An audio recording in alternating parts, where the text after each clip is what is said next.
I want to start this eulogy by saying our relationship was special. It was radical. We had beautiful highs and devastating lows. We spent our days forgetting about the world, rolling through discords,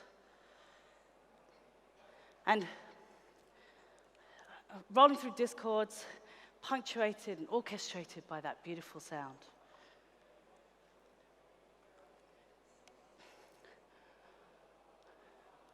NFTs are dead. Long live NFTs. So I wanted to talk to you a little bit about the death knell that everybody is sounding for NFTs.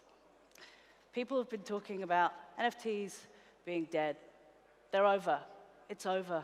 Bathing apes going to nothing, bored apes going to nothing, and everything's going to be worth zero. Let's go back in time a little bit. So 2014 was actually the first NFT minted. It was minted by a guy called Kevin McCoy, and he was an artist. It was an experiment, and it was called Quantum. So generally, technologies have a maturity cycle of around 10 years. So if we look at NFTs kind of starting in 2014, we're actually about 2 years off that maturity cycle. So what's happened kind of in between 2014 and now? Well, 2015, we had Spells of Genesis was one of the first Web3 games, or NFT games. And then, generally, when everybody started to pay attention to NFTs was 2017, with CryptoKitties. So the CTO of Dapper Labs actually coined the term NFTs. And there was crazy hype around CryptoKitties, these cute little kitties that you could collect and trade. And in fact, the Ethereum blockchain spiked, the fees spiked probably one of the first times because of CryptoKitties. So it was crazy. Everybody said, NFTs are the future. It's the best thing ever. And then 2018, 2019 kind of died down again. Until we got to about 2020, 2021. And then they came back. So we had NBA Top Shots. We had Bored Apes. And the crazy cycle started again. So we're going through these hype cycles, constant hype cycles around NFTs. But really, what are NFTs and where are we at with them? Why do they exist? And why is there a lot more opportunity in the NFT space? Because we believe that NFTs are not dead. This is one of the reasons why people are saying NFTs are dead, right? So in 2021, the market was worth about $21 billion. That's now dropped to about $3 billion. That's a drop of about 85%. Huge. But does that mean we're still early? In our opinion, it does. The most expensive NFT sale was $69 million. And that was just over a year ago in March 2021. It was by Beeple. You may have heard of him. But as you can see, the interest in NFTs has gone rapidly down. They're dead. We don't need them. They're just cute cartoons, JPEGs. But maybe this guy could have ushered in a new era for NFTs, inadvertently. So NFTs represent a shift in the way that we own and interact. That's really, I think, their core use case, right? They represent a way for brands, for commerce, for enterprise to interact with their users, with their customers, a new way, and creators as well. So what would the NFT web look like? What does that realize? Well, NFTs are digitally distinct, right? So Then, unlike a JPEG from a Web2, on a Web2 platform, NFTs are individual. They have unique metadata. So they cannot be replicated. They're verifiable. So every NFT must have an owner, and that owner can be verified on the blockchain. It's very easy, and it's public. There are creator benefits. So you can bake in to the smart contract within the NFTs benefits, royalties for creators, meaning that, for instance, in the past, a photographer may have taken a photo, and that photo has been passed around hundreds of times, and that photographer does not benefit whatsoever unless they go after these people in a very long-winded way, trying to track down royalties, right? With NFTs, it's very easy to bake that directly into the smart contracts, and that's a really important piece. And then the last one, and one that we're pretty bullish on, is the real-world utility. So linking your online personas and your offline activities. And that's a very core piece of what you could do with NFTs. And we've seen it a little bit with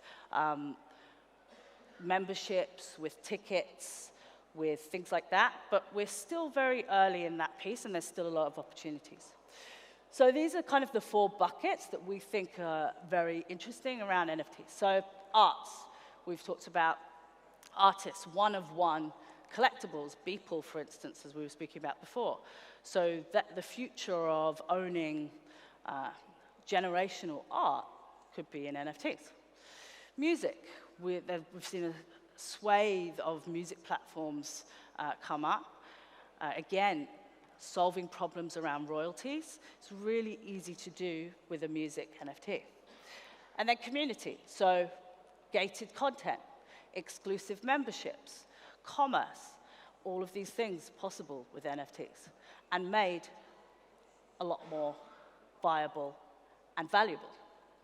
Gaming, so you would have seen, and obviously we've been talking about a lot today, Web3 gaming, owning in-game assets, trading in-game assets, cross-platform assets. These are all very possible with NFTs. And then the last one is enterprise. So everything from loyalty, and we've seen people like Starbucks enter the space, supply chain, real estate. There's a lot of opportunities in each of these buckets. So let's have a deeper look at some of the opportunities across industry, culture, and commerce. So here's a really useful map. This isn't mine, it's actually by a guy who recently released this with Realty, I think his name is. And so you can see everything here. This is actually being worked on right now. There are projects working on each of these different verticals with NFTs. So everything from events and tokens, logistics, education. One of our portfolio companies is working in education with NFTs, DeFi, politics. For instance, imagine a democratic election being run with NFTs. The possibilities around that are exponential. You have real estate, we mentioned before, fractional ownership, real estate around owning an NFT that represents a fractional ownership in a piece of real estate.